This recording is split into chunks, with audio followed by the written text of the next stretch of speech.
demonstrating how culturally and linguistically responsive teaching looks in the classroom.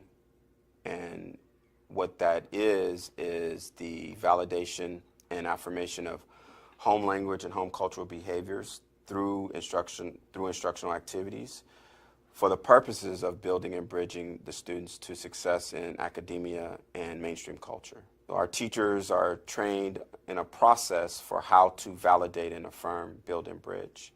That really starts with looking at 4 general areas of instruction, which are classroom management, academic vocabulary, academic literacy, and academic language. And under each of those general areas, we have what I call CLR categories, or validating and affirming categories, that begin with the use of attention signals, use of discussion protocols, responding protocols, use of movement activities, and use of collaboration, extended collaboration. That is something that is general in all classes that are culturally responsive. When we validate the home language, we're really getting at the root of, in some cases, indigenous languages. In our case, it would be non-standard languages, or what we call unaccepted language. There are 4 major non-standard languages. They are African American vernacular, that is called in the research, we call it African American language, Chicano English, Hawaiian Pidgin English, and Native American dialects. So those are the 4 major non-standard languages. Most of our students come from homes that speak a Black English or African American language. So we focus on it as a home language. Some of our students come from homes that speak Spanish, so that would be their home language. So we go from that root as the home language, validating and affirming the sound system, the rule system, the vocabulary, or even the pragmatic language, which is the nonverbals, eye contact, hand gestures. And so that's validated through literature, through the students speaking, through the students writing. So we don't correct, we don't fix, we don't make it better, we don't use any deficit terminology. It's all about translating, put another way, put it into school language, convert. That's the language we use with our students. So it triggers for them in their minds that they have to code switch, and they have to code switch to the language of school, which is standard English, or what would be considered everyday English. And in some cases, they have to learn how to code switch to academic language, which then focuses on writing specifically in an academic setting. The use of the culturally responsive text serves 2 purposes. One is obvious in terms of students seeing themselves represented in text, learning about their history, learning about their community in an authentic way. And so we have all our culturally responsive texts are selected around their authentic use.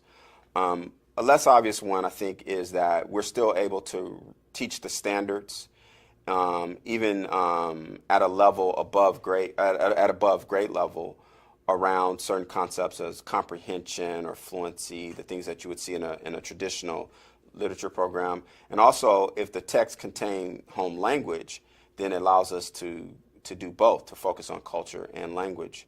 In general, a lot of the activities that you're seeing are part of, I would say, a general collection. Like I normally say we're not slicing bread by having these activities. So let's take musical shares. Musical shares is actually something very common in the context of engagement activities for any classroom.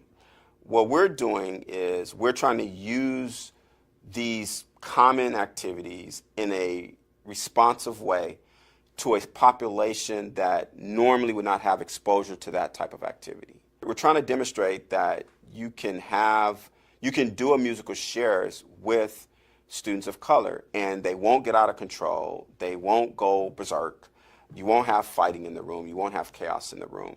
And also, it'll increase their level of engagement to engage in whatever comes next. And so what I try to let teachers know is we're trying to sort of engage them so that when they sit back down or when they come back to order, you can do whatever you want because you have them. And that's really how the musical shares are supposed to work. So we make it responsive by the music that we choose, because a lot of cases it'll be maybe more traditional music. I won't put a label on that, but so we try to use music that the kids can relate to, can respond to.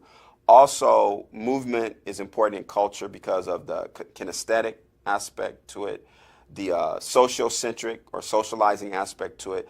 These are all the reasons why something like musical shares is important for students from a cultural standpoint.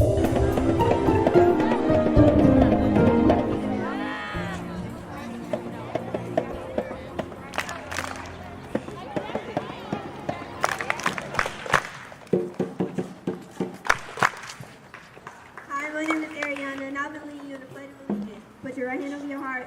Ready, begin. I pledge allegiance to the flag of the United States of America. One nation, under God, indivisible, with liberty and justice for all. Good job, Logan. Sing a song full of the hope that the present has brought us.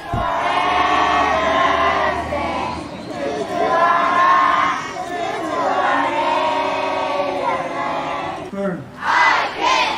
Sing. I will. Inspire. I want. I want. Friday is Sports Day. When I say sports, you say day. Sports. Day. Sports. Day. All right. Good morning.